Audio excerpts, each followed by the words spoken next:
Opa! Mais um corte do Recovery Resenha. Eu vou pedir para você se inscrever no canal e deixar seu like, que é muito importante pra gente. Uma coisa que você comentou de atletas também infartam, atletas também têm problemas cardíacos, alguns até morte súbita, que é algo que a gente vê.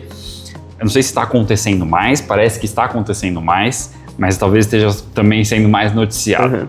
A primeira que eu lembro de moleque é daquele jogador Serginho. De São Caetano, Serginho de São Caetano. Sim. E na época, putz, eu era pequeno, não lembro muito eu lembro dele cair no campo e não levantar mais. Falei, pô, um cara morreu jogando bola. Um cara saudável. Um cara saudável, um atleta profissional, morreu jogando futebol.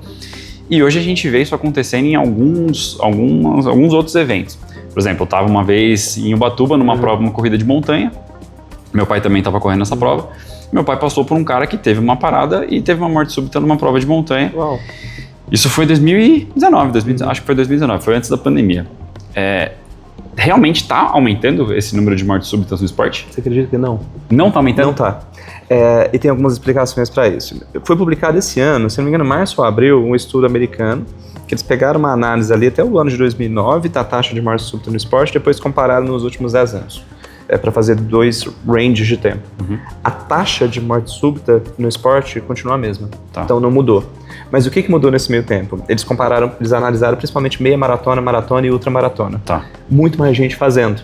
Tá bom. Então, vamos pensar que você tinha, eu não lembro o valor, 0,04 por 10 anos, alguma coisa assim, mas vamos pensar que tinha X a cada 100 mil participantes. Continua X a cada 100 mil participantes, só que você tem 1 milhão, 2 milhões, 10 milhões de participantes. Você tem muito mais gente participando, então o N de pessoas participando é maior, então relativamente você vai ter mais casos. Mas a proporção de eventos é parecidíssima. E tem um segundo dado, que é, hoje, se tiver uma morte súbita numa maratona aqui em São Paulo, em 2 minutos no grupo da assessoria já cai, e aí do grupo da assessoria já joga para os grupos da família, a informação ela gira muito rápido. Então, você consegue ficar sabendo muito fácil de qualquer evento que acontecer em qualquer parte do Brasil.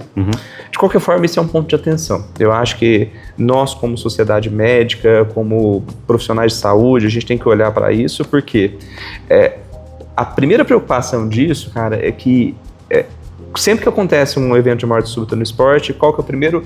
Aquele primo sedentário fala assim, aí ó, falei para não fazer exercício, se não tivesse, não tinha acontecido nada disso. Então, exatamente. Isso vira um momento para autoenganação de pessoas que não querem fazer esporte. É a clássica desinformação que rola no grupo do WhatsApp da família. Exatamente.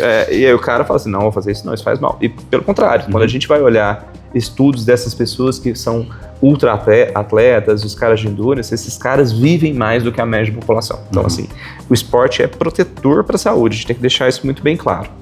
A grande questão é que o esporte talvez ele seja uma forma da doença se manifestar. Então ele não causa a doença na maioria dos casos, mas é ele que vai fazer com que a doença se manifeste. Imagine que eu tenho um carro e esse carro está com a roda quebrada. E eu vou dirigir em Interlagos e acelerar esse carro. A roda quebrada não foi quebrada lá em Interlagos, já estava o acidente vai ser em Interlagos. Então, a culpa vai ser da roda quebrada, não de Interlagos. O esporte seria Interlagos nessa analogia. Então, o que a gente tem que fazer? Acho que são 3 coisas principais. Se você é atleta, ter certeza que você não tem uma doença de nascença no coração. Tem algumas doenças de característica genética, você nasce com elas. Sim. E assim, não é infrequente eu dar diagnóstico disso de paciente aos 35, 40 anos, ou seja, ele ficou um bom tempo sem saber que tinha. E é um tipo de paciente que nunca investigou isso e vai passar a primeira vez, ou já sabia. Investigou e meio que passou batido por alguém e tudo, às vezes fez um eletro, mas quem viu o eletro era um ginecologista que, pelo amor de Deus, ele não tem obrigação de saber a característica específica do eletrocardiograma, da cardiomiopatia arritmogênica, que é uma doença que existe. Não tem obrigação, pelo amor de Deus, assim, ele sabe muita coisa de outras áreas. Então, a dica que a gente dá é, você é um atleta, você é um cara que gosta de treinar, treina endurance, faz um eletrocardiograma pelo menos, e esse eletrocardiograma tem que estar na mão de uma pessoa que sabe lê-lo. Então, seja um bom clínico, um bom cardiologista, um bom médico do esporte e tudo mais. O eletrocardiograma é um exame muito simples de ser feito. Em qualquer lugar você faz um eletrocardiograma. No sistema público de saúde, você chegar numa consulta no sistema de saúde, você consegue fazer um eletro. Então, isso não. A segunda questão uma vez você conseguir excluir a maioria dessas cardiopatias de origem genética, eu vou olhar para sua família. Pô, na minha família tem morte súbita no meu tio aos 32 anos, no meu primo. Opa, tem coisa estranha na sua genética. Tem um sinal que chama investigar. Pô, vai atrás. Mas a principal causa de morte súbita no esporte, até os 35 anos, é uma doença chamada miocardiopatia hipertrófica. 1 a cada 500 pessoas tem. Então, com certeza eu conheço várias porque eu atendo vários, mas assim, se fosse na época do Orkut lá, que a gente tinha 1000 amigos, 2 ia ter miocardiopatia hipertrófica. Então, é um número muito prevalente. Muito então, prevalente. Assim, com certeza, você... Eu conheço alguém que... Pô, todo mês deve passar um na sua mão. Tá. Então, na clínica, com certeza, passa com certeza. Então, vai ter. Isso aí é prevalente. Mas depois dos 35 anos, é doença coronariana. É placa de colesterol obstruindo a coronária. E, em geral, é doença coronariana também. Mas em atleta? Por quê? Os fatores de risco para doença coronariana não necessariamente, aquilo que a gente estava falando, eles são completamente resolvíveis com a prática de exercício físico. E tem algumas questões que talvez o excesso de treino possa corroborar a presença da doença coronariana, mas isso são outros 500. Mas o que é a grande dica aqui? Viu um paciente, esse cara está treinando e tudo mais, analisa bem os fatores de risco desse cara. Assim, você sendo um paciente que está ali, eu quero ver, eu gosto de correr, olha certinho, como é que tá seu colesterol, como é que estava a sua pressão esse ano, mede todo ano, vê como é que tá a glicemia, vê como é que tá a triglicérides, pare de fumar para ontem, veja se não tem uma história familiar para isso também, então componente genético, o pai infartou aos 50, muito cedo, infarto antes dos 55, 60 anos é muito cedo para acontecer, não era, tem um fator genético corroborando aí, então corre atrás disso, que esse é um dado importante também. E talvez um terceiro dado, eu sei que eu estou falando muito. Não, isso que a gente... A resenha é justamente para isso. Mas eu acho que o terceiro dado é não treinar gripado. Até eu estava vendo um recovery resenha que você fez também, que estavam falando disso, mas por quê? Uma das causas de morte súbita no esporte é miocardite. Tem uma inflamação do coração, que a principal causa é um vírus que vai lá, faz um quadro gripal mequetréfico, nariz escorrendo, dor de garganta, mas ele vai lá e toca seu coração, inflama seu coração inteiro, isso gera arritmia, faz morte súbita no esporte. E a gente acha que treinar aumenta esse risco, pelo menos em ratinhos aumenta, só que é antiético fazer um estudo desses em seres humanos, né? Deixa eu enfiar um vírus aqui, você para correr, ver se vai aparecer miocardite. Então é só observação. Então a gente tá gripado, suspende treinamento, fica mais levinho, vai fazer uma outra coisa, vai ver vídeo da prova, vai estudar outra coisa dessa prova, mas descansa, dá uma seguradinha. Hidrata, come bem, acho que vai ser muito mais importante. Você falou da parte familiar, eu tenho um relato, né? Não sei, pouca gente sabe disso, talvez. Meu avô teve uma parada cardíaca na minha casa. Nossa senhora. Eu tava começando o estágio de cardio resp UTI na faculdade. Teve uma parada cardíaca na minha casa, meu pai me acordou de madrugada. A gente levantou ele, sem pulso, sem nada. Eu falei, liga pro 92. Comecei a fazer massagem, pum, voltou. Nossa, ainda bem. Voltou, viveu mais 3 anos, passou pandemia, passou tudo, depois faleceu. Mas assim, ele tinha um histórico cardíaco desde que eu me lembro por moleque de ver uma cicatriz dele aqui atravessando o peito. Tinha feito várias cirurgias. Isso é uma coisa que eu lembro desde moleque. Falei, meu avô tem um problema no coração e talvez minha família também tenha. Eu lembro na época da escola, da gente estudar coração, tal, o sistema, o corpo humano. E falar, cara, preciso cuidar, preciso fazer atividade física. E acho que esse é um baita exemplo. Tipo, é chocante, foi muito chocante na época. Deu tudo certo, graças a Deus o tenha, mas acho que foi uma virada de chave, falar, acho que todo mundo precisa se cuidar, porque a gente viu o que aconteceu aqui. Cara, mas você traz até mais uma coisa mais legal, uma prova de conceito que você assistiu o paciente precocemente no momento da parada cardiorrespiratória, é a conduta que mais se associa com redução de mortalidade. A gente, até foi legal você ter falado isso, porque eu ia chegar nisso, mas acabei falando outras coisas, que bom. A gente está falando do fator de risco, da doença, patati patatá, mas e aí, aconteceu? Quanto mais cedo essa pessoa que teve a parada começar a ser assistida, menor a chance da complicação. Isso é uma escala que é quase logarítmica. Então, assim, 1 minuto o risco é tanto, 2 minutos é tanto, 3 minutos é tanto.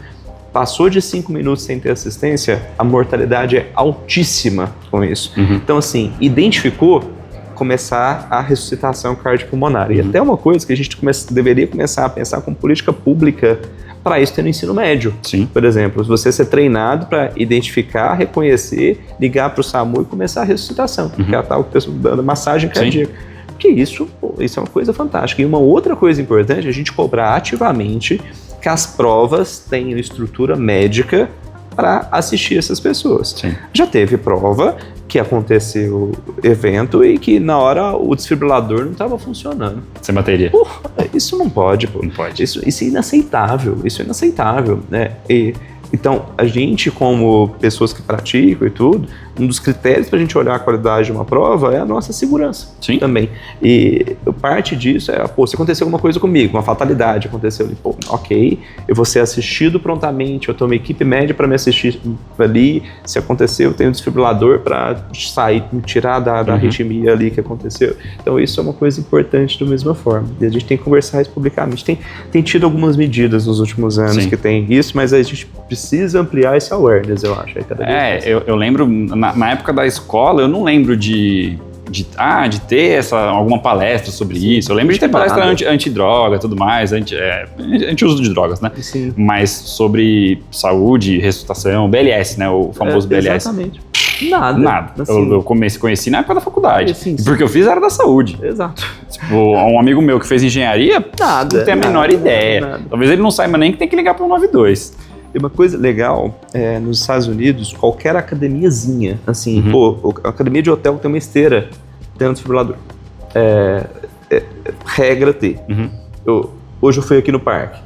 O acesso, se acontecer alguma coisa ali, não sei cadê o desfibrilador ali não. Assim, uma vez teve uma intercorrência com uma pessoa que passou mal lá. Eu fui acudir e a gente demorou um tempo, não era nada de parada. Assim, até chegar uma ambulância, nossa, meu amigo, ficou 1 hora lá, assim, pra demorar. E aí, no caso disso, uma parada... E aí, você não tem o time, né? Então, essas questões são importantes. A gente começar, se alguém tá assistindo aqui, meu filho tá no ensino médio, cobrar pra escola, vamos fazer um BLS aqui? Um menino de 15, 16 anos. Que consegue fazer. Não é a coisa mais complexa do mundo, não. Eu acho que é uma coisa que a gente pode começar a treinar a população. Não consegue, trava ali na hora, não consegue fazer. Mas ele consegue identificar. Conseguiu ligar. E já conseguiu ligar, já é um passo muito grande. Ele identificou, ligou e começou a fazer, meu amigo, mágico já. Mágico. Foi o que você fez. Isso garantiu os 3 anos a mais do seu voo. Se você não tivesse feito isso, meu amigo, ele podia chegar no melhor hospital do mundo, que não tinha resolvido. O que você fez foi o que deu essa permissividade desses 3 anos a mais para ele. E aí, uma curiosidade, foi uma sensação, acho que foi uma sensação mais extrema que eu já senti na minha vida. Eu já fiz algumas coisas, tipo, saltar de paraquedas não ficou nem perto disso. Eu lembro eu não enxergava nada. Hiperfoco, né? Hiperfoco absurdo. A única coisa que eu enxerguei foi eu olhar pro meu pai e falar, liga pro 92, voltei, eu só enxergava, tava tudo preto, eu só conseguia enxergar meu voo. Um negócio impressionante. A hora que ele voltou, uma descarga de adrenalina, que isso era de madrugada. Sim. Era 3 horas da manhã. Meu pai me acordou, ele tava caído no chão. Acho que foi questão de 1, 2 minutos que ele me acordou, a gente colocou ele no sofá e começou a fazer a massagem. E voltou e deu tudo certo.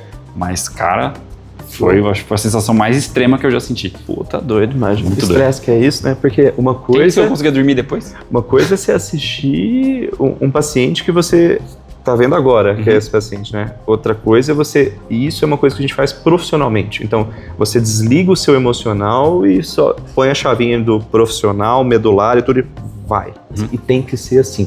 Porque essa é uma coisa objetiva. Mas quando entra o emocional no meio, você conseguir falar nisso, a pessoa que eu amo na minha frente, é difícil, cara, é complicado, isso eu nem lembro. E é isso, é totalmente diferente você ver acontecendo de verdade e o treinamento. Sim. Porque o treinamento a pessoa é um amigo seu, é um Bob lá, né? É o Bob, você vai fazer no Bob e tal, é um amigo seu que finge que desmaiou e aí você vai e faz no Bob.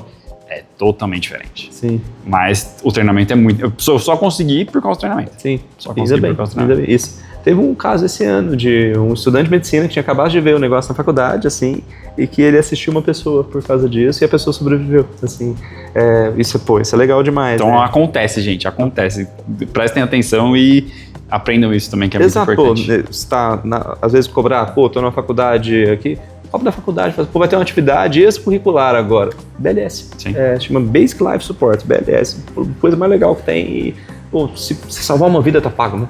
Assim, não é? Assim, você tem chance de ajudar alguém de uma forma absurda, com um bem maior que a vida, né? Então eu acho que isso é uma coisa legal, sem dúvida. Boa.